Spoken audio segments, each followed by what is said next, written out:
जयपुर राजस्थान का एक ऐसा शहर जहाँ हर कोई कभी ना कभी आना चाहता है।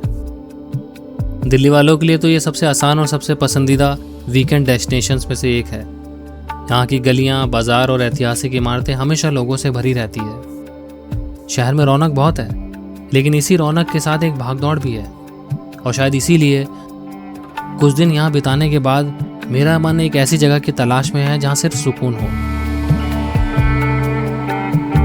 मैं इस शहर में कई बार आ चुका हूँ, लगभग 5 बार, लेकिन इस बार जयपुर मेरी मंजिल नहीं थी, बल्कि एक पड़ाव था। पिछले कुछ समय से मैं लगातार काम कर रहा था, इसलिए इस बार मुझे एक ऐसी जगह चाहिए थी जहाँ कुछ समय मैं मोबाइल, लैपटॉप और नोटिफिकेशन से दूर रह सकूं, जहाँ प्रकृति के बीच बैठकर बिना किसी जल्दबाजी के बस सांस ले सकूं। यहाँ से करीब 2 घंटे की दूरी पर एक ऐसी जगह है जो मुझे रीसेट करने के लिए एकदम सही है। वैसे तो गूगल मैप्स पर देखकर तो ये एक साधारण सा रिजॉर्ट लग रहा था, लेकिन वहाँ पहुँचने के बाद जो अनुभव मिला उसने मेरी पूरी सोच बदल दी।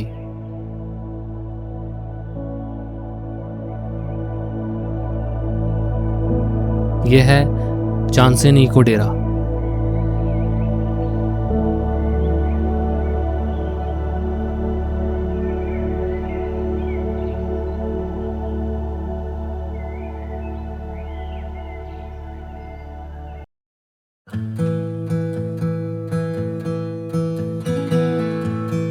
चांसेन जयपुर से लगभग 90 किलोमीटर की दूरी पर है। जयपुर से यहाँ तक का सफ़र काफ़ी आसान और खूबसूरत है। जैसे जैसे शहर पीछे छूटता है वैसे वैसे रास्ते भी बदलने लगते हैं।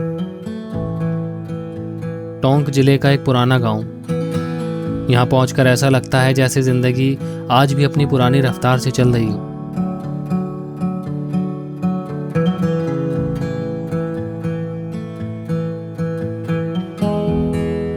हर दृश्य आपको शहर की भागदौड़ से बिल्कुल अलग दुनिया में ले जाता है। और फिर इन्हीं गलियों से गुजरते हुए जब आप चांसेन इको डेरा के अंदर कदम रखते हैं तो माहौल पल भर में बदल जाता है। बाहर सादगी से भरा एक गांव और अंदर हरियाली, सुकून और प्रकृति के बीच बसा एक ऐसा ठिकाना जिसे देखकर यकीन ही नहीं होता कि ये सब इसी गांव का हिस्सा है। रास्ते भर में मेरे मन में सिर्फ एक ही सवाल था कि आखिर इस जगह का नाम इको डेरा क्यों रखा गया होगा।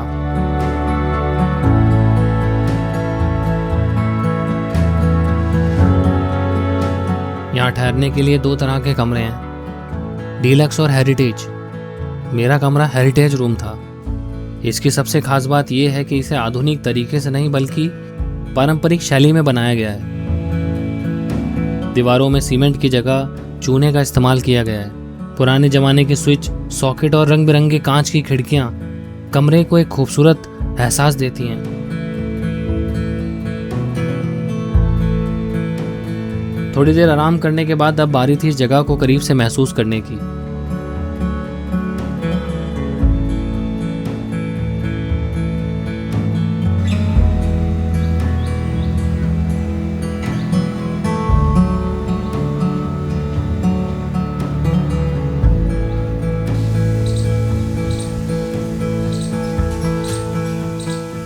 हर तरफ तरह तरह के पौधे थे। बाद में पता चला कि इनमें से कई औषधीय और आयुर्वेदिक पौधे भी हैं जिनका इस्तेमाल यहाँ के वेलनेस प्रोग्राम में किया जाता है।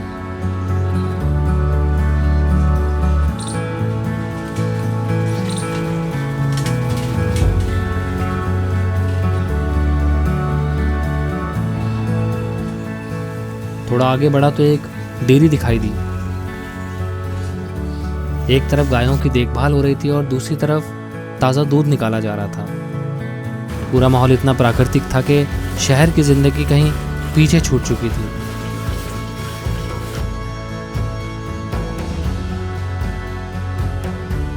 थोड़ी दूर चलकर एक विशाल बावड़ी दिखी। उसे देखकर ऐसा लगा जैसे किसी पुराने राजघराने की विरासत आज भी यहाँ सांस ले रही हो।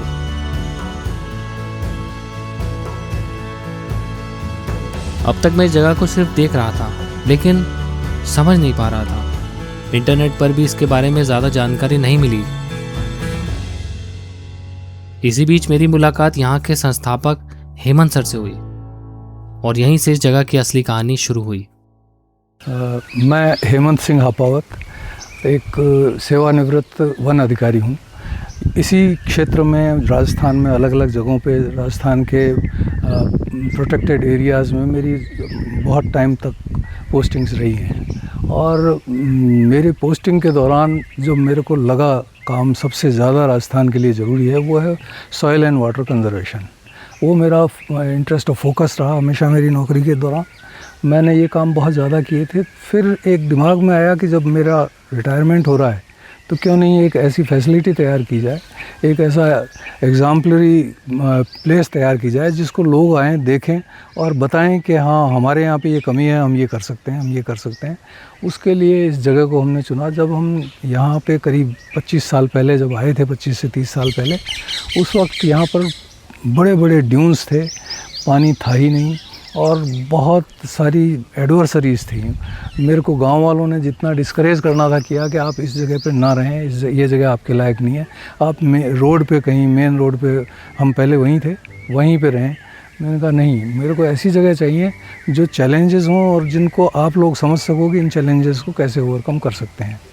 इस थॉट के साथ में इस जगह को हमने डेवलप करना शुरू किया। यहाँ पास में एक पहाड़ी है, उस पहाड़ी का लीवार्ड एरिया है। ये ऐसी जगह है जहाँ पर आपको जैसलमेर के ड्यून्स भी मिलेंगे और आपको विंडवार्ड साइड के अंदर हमारी जो राजस्थान की रवाइंस फेमस हैं धौलपुर की, वैसी की वैसी रवाइंस भी मिलेंगी। लीवार्ड साइड का एक ड्रॉबैक जो है वो ये है कि यहाँ पर ब्लोन सॉइल्स आती हैं। ब्लोन सॉइल्स आती हैं तो ब्लोन सॉइल के अंदर न्यूट्रिएंट बिल्कुल नहीं होता, इसलिए यहाँ कुछ भी उग नहीं रहा था। हमने उन ड्यून्स को स्टेबलाइज करके और उनको धीरे धीरे मैन्योरिंग शुरू की।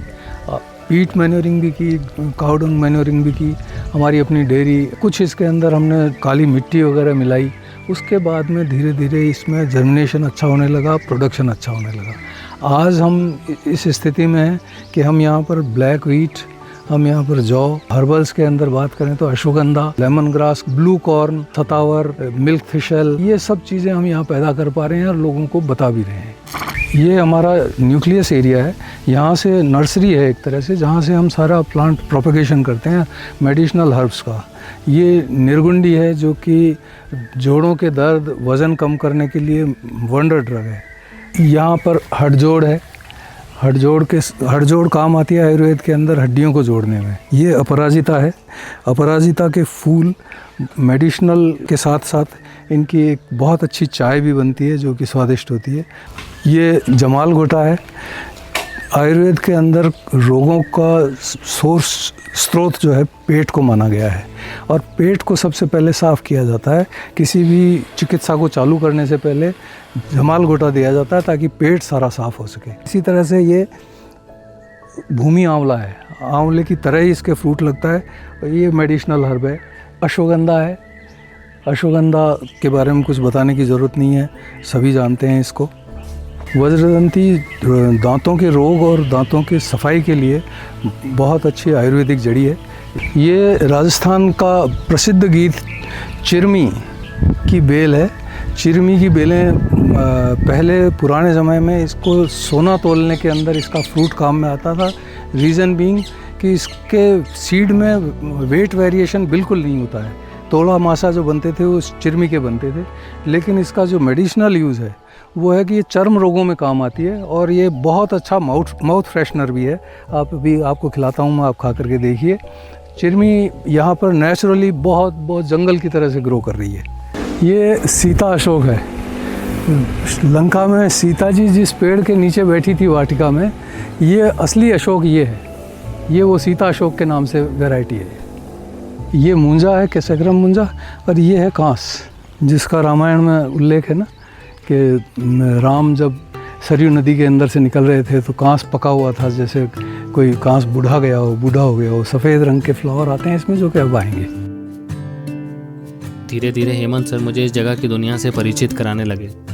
हर पेड़, हर पौधे के पीछे एक कहानी थी। बड़े ही सरल शब्दों में वो बताते जा रहे थे कौन सा पौधा किस काम आता है, कहाँ से लाया गया और उसे लगाने के पीछे क्या सोच थी। कुछ दुर्लभ पौधे तो ऐसे थे जिन्हें उन्होंने खास तौर पर यहाँ लगाया है और पूरे चांसिन में शायद ही कहीं आपको वो देखने को मिले। एक वीडियो और बनाई है मैंने, जिसका लिंक डिस्क्रिप्शन में है, जो इस जगह के बारे में आपको और अधिक जानकारी देगी।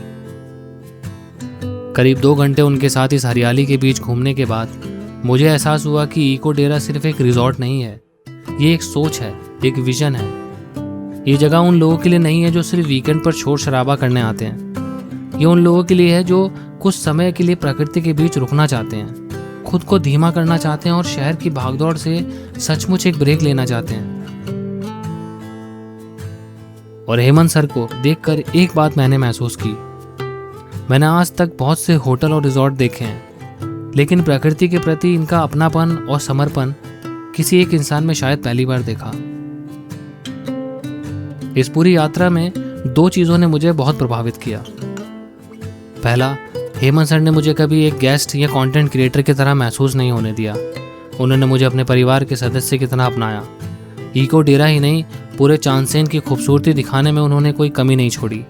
उनकी मेहमान नवाजी और अपनापन इस सफ़र की सबसे बड़ी यादों में से एक रहेगा।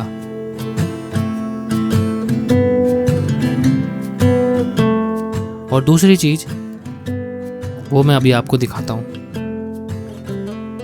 दोपहर के खाने में आज कढ़ी पकौड़ा और कद्दू की सब्जी बनी थी। खाना बिल्कुल वैसा था जैसे घर में बनता है, सादा, ताज़ा और स्वाद से भरपूर। इन 2 दिनों में मैंने एक बात नोटिस की कि हर बार खाने में कुछ नया था। कोई भी डिश दोहराई नहीं गई। हर भोजन अपने अलग स्वाद के साथ परोसा गया और मिठाई भी हर बार अलग।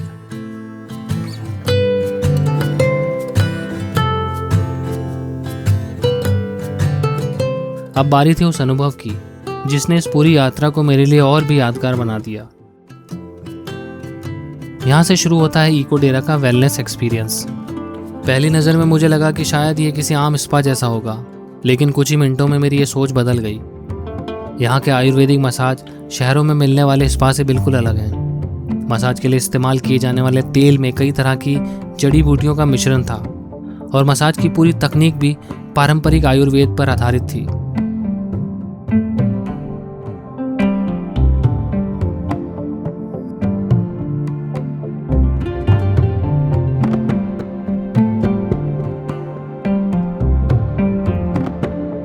शरीर के हर हिस्से पर बड़े धैर्य और संतुलन के साथ काम किया गया।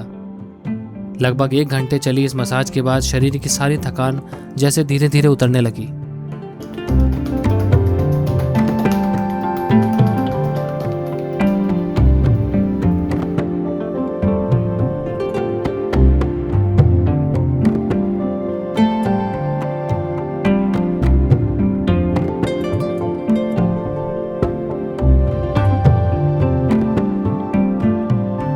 इसके बाद मुझे हर्बल स्टीम बाथ दिया गया। ये सामान्य स्टीम नहीं थी, इसमें भी औषधीय जड़ी बूटियों की भाप का इस्तेमाल किया गया था, जिससे पूरा शरीर हल्का और तरोताजा महसूस होने लगा।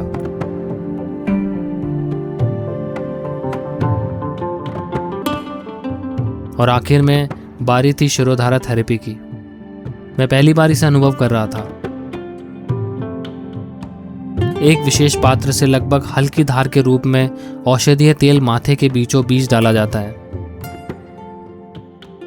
आयुर्वेद में माना जाता है कि यह थेरेपी मन को शांत करने, मानसिक तनाव कम करने और गहरी विश्रांति देने में मदद करती है। उस पल आंखें अपने आप बंद हो गईं और कुछ मिनटों के लिए ऐसा लगा जैसे समय ठहर गया हो। सच कहूं, मैं यहाँ सिर्फ 2 दिन की छुट्टी मनाने आया था, लेकिन इस वेलनेस अनुभव ने मेरी पूरी यात्रा को एक अलग एहसास दे दिया।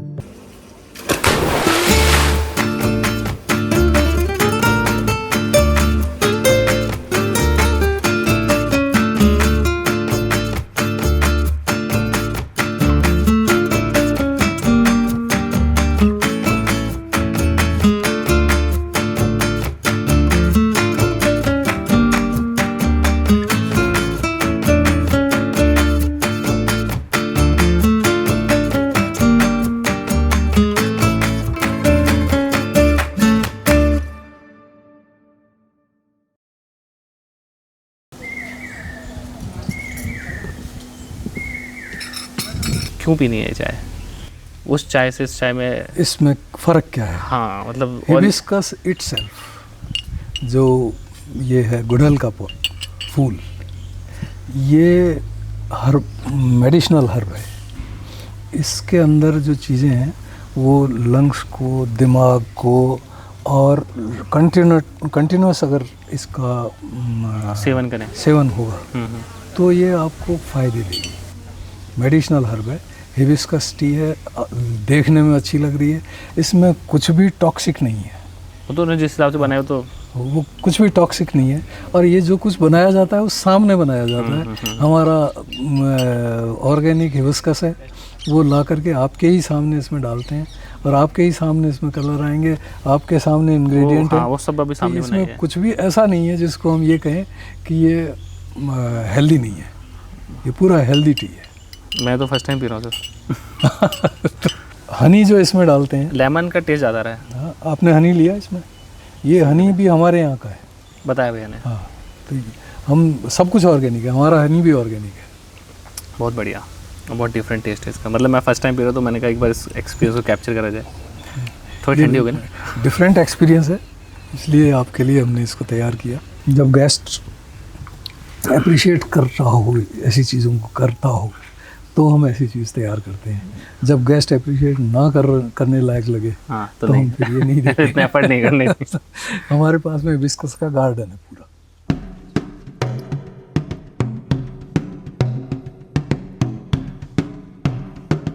शाम ढलने लगी थी और हम घूमने निकल गए।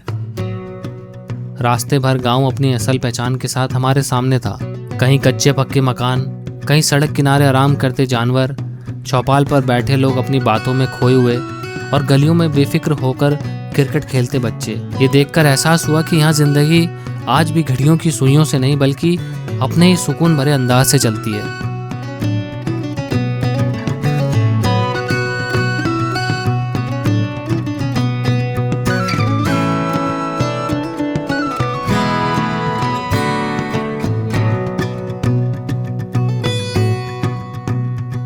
कुछ देर बाद हम सनसेट पॉइंट पहुंच गए।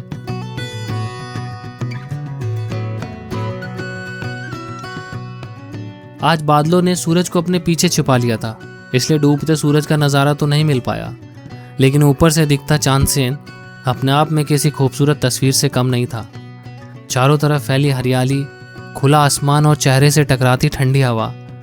कभी कभी किसी जगह को खूबसूरत बनाने के लिए सिर्फ इतना ही काफ़ी होता है।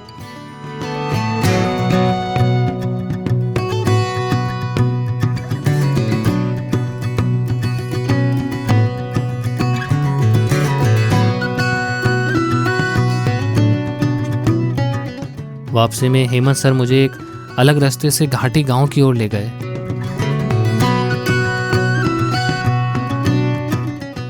ये छोटा सा गांव घने जंगलों के बीच बसा हुआ है और यहाँ पहुंचने का सफर भी अपने आप में एक अनुभव है। रास्ते में ऐसा लगा जैसे हम किसी जंगल सफारी का हिस्सा हो। चारों तरफ खुले में घूमते मोर, अलग अलग तरह के पंछियों की आवाज़ें, दूर दिखाई देती नीलगाय, और अगर किस्मत साथ दे तो सियार भी नजर आ जाते हैं। हर मोड़ पर प्रकृति अपना एक नया रंग दिखा रही थी। और फिर हम एक ऐसी ऊंचाई पर पहुंचे जहां से पूरा मालपुरा और चांदसेन एक नजर में दिखाई देता है।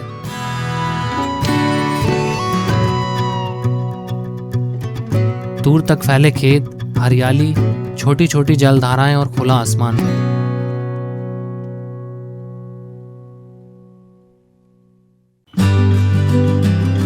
दो दिन कब बीत गए पता ही नहीं चला। मैं यहाँ सिर्फ एक छुट्टी बिताने आया था। सोचा था प्रकृति के बीच थोड़ा समय बिताऊंगा, कुछ अच्छे दृश्य कैमरे में कैद करूंगा और वापस लौट जाऊंगा। लेकिन जाते जाते मैं अपने साथ सिर्फ वीडियो फुटेज नहीं बल्कि एक एहसास लेकर जा रहा हूँ। आजकल हम जब भी कहीं घूमने जाते हैं तो सबसे पहले स्विमिंग पूल, कमरे और खाने की बात करते हैं, लेकिन कुछ जगहें ऐसी होती हैं जो अपनी सुविधाओं से नहीं अपने माहौल से याद रह जाती हैं। चांदसेन इको डेरा मेरे लिए ऐसी ही जगह रही है। अगर आप कभी शहर की भागदौड़ से दूर प्रकृति के बीच कुछ समय सुकून के साथ बिताना चाहते हो तो ये जगह अपने ट्रैवल लिस्ट में ज़रूर शामिल करना।